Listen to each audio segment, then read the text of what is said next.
নমস্কার বন্ধুরা, অনেক অনেক ভালোবাসার সাথে মণিমার রেসিপিজে আপনাদের স্বাগত জানাই। আজকে এসেছি আপনাদের কাছে এক স্পেশাল পরোটার রেসিপি নিয়ে। স্পেশাল দিনে স্পেশাল পরোটা তো হতেই পারে, চলুন দেখে নেওয়া যাক। তার জন্য 2 কাপ ময়দা নিয়ে নিলাম প্রয়োজন মতো নুন, 1 চামচ চিনি, হাফ চামচ বেকিং পাউডার, অল্প কালো জিরে আর হাফ চামচ জোয়ান হাতে ঘষে নিয়ে নিলাম। আর নিলাম 2 চামচ সাদা তেল। সবকিছু ভালোভাবে মিশিয়ে নেব আর ঘষে ঘষে ময়ান দিয়ে নেব, যাতে ময়দার প্রতিটা দানাতে তেল ভালোভাবে পৌঁছায়। এবার অল্প অল্প জল দিয়ে 5-6 মিনিট ধরে ভালোভাবে মেখে একটা সফট ডো তৈরি করে নেব। দেখুন বন্ধুরা, ডোটা কতটা সফট হয়েছে। এবার ডোয়ের গায়ে অল্প তেল লাগিয়ে ঢাকা দিয়ে 10 মিনিট রেখে দেব। এবার একটা বাটিতে নিয়ে নিলাম 3 চামচ কর্নফ্লাওয়ার আর 3 চামচ সাদা তেল। তেলের সঙ্গে কর্নফ্লাওয়ারটা খুব ভালোভাবে মিশিয়ে নিলাম। 10 মিনিট হয়ে গেছে। এবার ডোয়ের ঢাকাটা খুলে আরেকবার একটু ভালোভাবে মেখে নেব। তারপর মিডিয়াম সাইজের লেচি করে নেব। লেচিগুলো প্রত্যেকটা এইভাবে পাকিয়ে নিতে হবে আর ময়দা ছড়িয়ে পাতলা করে বেলে নিতে হবে। দেখুন বন্ধুরা, আমি পাতলা করে বেলে নিয়েছি। এবার রুটিটার উপরে তেল আর কর্নফ্লাওয়ারের পেস্টটা ভালোভাবে লাগিয়ে নিতে হবে। তারপর এইভাবে ফোল্ড করে নিতে হবে আর দুদিকটাই টেনে সমান করে নিতে হবে। আবার এর উপরেও কর্নফ্লাওয়ারের পেস্টটা লাগিয়ে নিতে হবে। আবার এইভাবে ফোল্ড করে টেনে সমান করে নিয়ে তার উপরে আবার কর্নফ্লাওয়ারের পেস্টটা লাগিয়ে নিয়ে দুদিকে এইভাবে ফোল্ড করে নিয়ে দেখুন বন্ধুরা, সুন্দরভাবে প্রত্যেকটা রেডি করে নিয়েছি। এবার আবার ময়দা ছড়িয়ে নিয়ে আরেকটা লেচি নিয়ে আমি রুটির মতো পাতলা করে আবার বেলে নেব।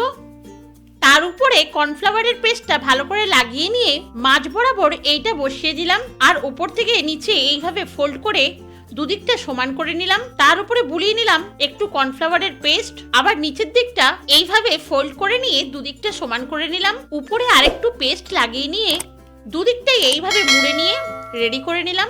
দেখুন, এবার বেলার জন্য পুরোপুরি রেডি। একইভাবে প্রত্যেকটা তৈরি করে নিলাম। এবার ঢাকা দিয়ে রেখে একটা করে নিয়ে ময়দা ছড়িয়ে হালকা হাতে বেলে নেব।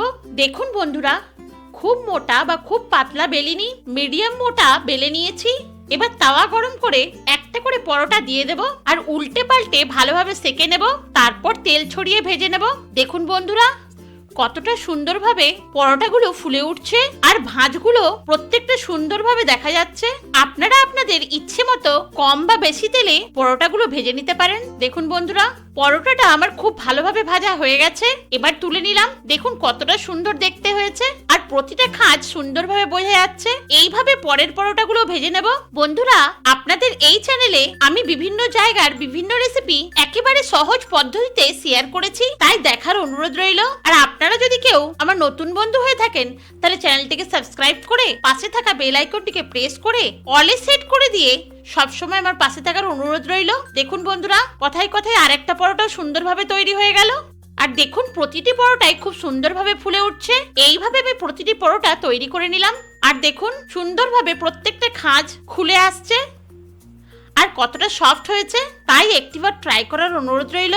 ভিডিওটি কেমন লাগলো কমেন্টে অবশ্যই জানাবেন। ভালো লাগলে লাইক ও শেয়ার করবেন। এত ব্যস্ততার মধ্যেও সময় বের করে ভিডিওটি দেখার জন্য আমি পরম কৃতজ্ঞ।